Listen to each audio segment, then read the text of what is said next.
125 हनुमान के जन्म की कथा। हनुमान के जन्म की कथा। यह कथा सुनकर श्रीराम हाथ जोड़कर अगस्त्य मुनि से बोले, ऋषिवर, निःसंदेह बलि और रावण दोनों ही भारी बलवान थे, परंतु मेरे विचार है कि हनुमान उन दोनों से अधिक बलवान है। इनमें शूरवीरता, बल, धैर्य, नीति, सद्गुण सभी उनसे अधिक हैं। यदि मुझे ये न मिलते तो भला क्या जानकी का पता लग सकता था। मेरे समझ में यह नहीं आया कि जब बलि और सुग्रीव में झगड़ा हुआ तो इन्होंने अपने मित्र सुग्रीव की सहायता करके बलि को क्यों नहीं मार डाला। आप कृपा करके हनुमान जी के बारे में मुझे सब कुछ बताइए। रघुनाथ जी के वचन सुनकर महर्षि अगस्त्य बोले, हे रघुनंदन, आप ठीक कहते हैं। हनुमान अद्भुत बलवान, पराक्रमी और सद्गुण संपन्न है, परंतु ऋषियों के शाप के कारण इन्हें अपने बल का पता नहीं था। मैं आपको इनके विषय में सब कुछ बताता हूँ। इनके पिता केसरी सुमेरु पर्वत पर राज्य करते थे। उनकी पत्नी का नाम अंजना था। इनके जन्म के पश्चात एक दिन इनकी माता फल लाने के लिए इन्हें आश्रम में छोड़कर चली गई।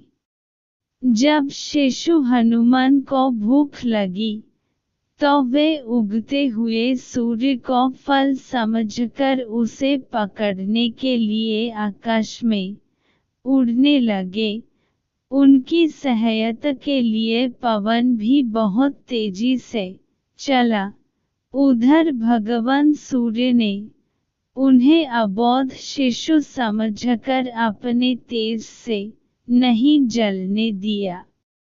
जिस समय हनुमान सूर्य को पकड़ने के लिए लपके, उसी समय राहु सूर्य पर ग्रहण लगना चाहता था।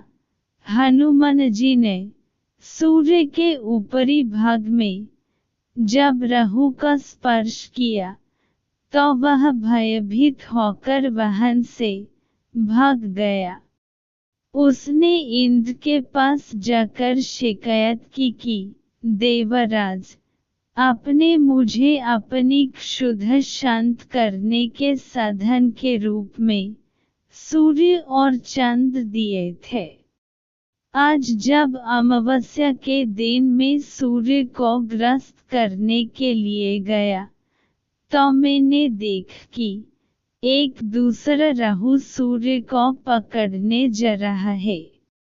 राहु की बात सुनकर इंद्र घबरा गए और राहु को साथ लेकर सूर्य की ओर चल पड़े। राहु को देखकर हनुमान जी सूर्य को छोड़कर राहु पर झपटे। राहु ने इंद्र को रक्षा के लिए पुकारा तो उन्होंने हनुमान जी के ऊपर वज्र का प्रहार किया, जिससे वे एक पर्वत पर जा गिरे और उनकी बाईं ठुड्डी टूट गई। हनुमान की यह दशा देखकर वायुदेव को क्रोध आया। उन्होंने उसी क्षण अपनी गति रोक ली।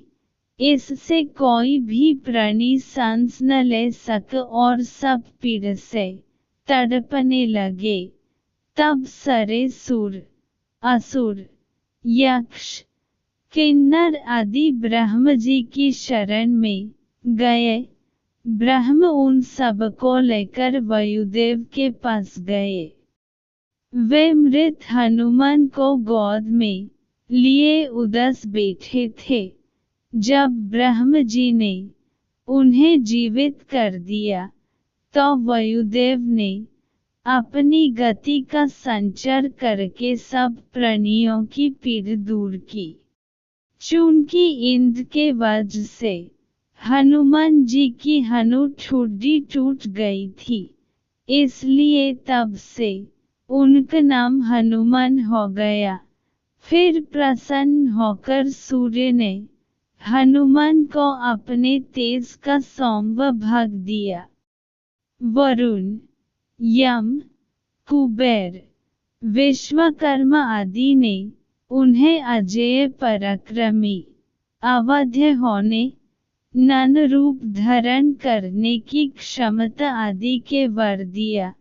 इस प्रकार नाना शक्तियों से संपन्न हो जाने पर निर्भय होकर वे ऋषि मुनियों के साथ शरारत करने लगे।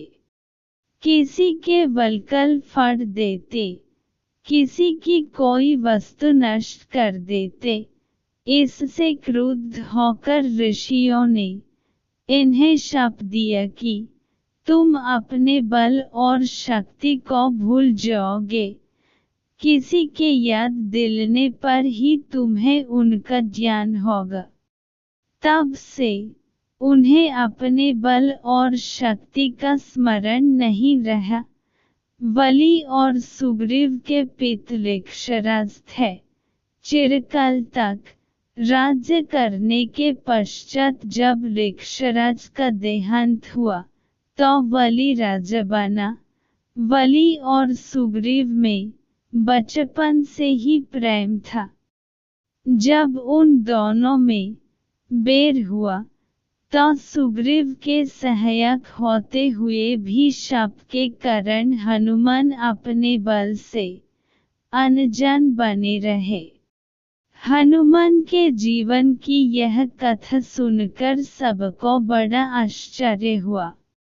जब अगस्त्य तथा अन्य मुनि अयोध्या से विदा होकर जाने लगे तो श्रीराम ने उनसे कहा, मेरी इच्छा है कि पूर्वसी और देशवासियों को अपने अपने कार्यों में लगाकर मैं यज्ञों का अनुष्ठान करूं। आपसे प्रार्थना है कि आप सब उन यज्ञों में अवश्य पधारकर भाग लेने की कृपा करें। सब ऋषियों ने उसमें भाग लेने की अपनी स्वीकृति प्रदान की। फिर वे वहां से विदा होकर अपने अपने आश्रम को चले गए।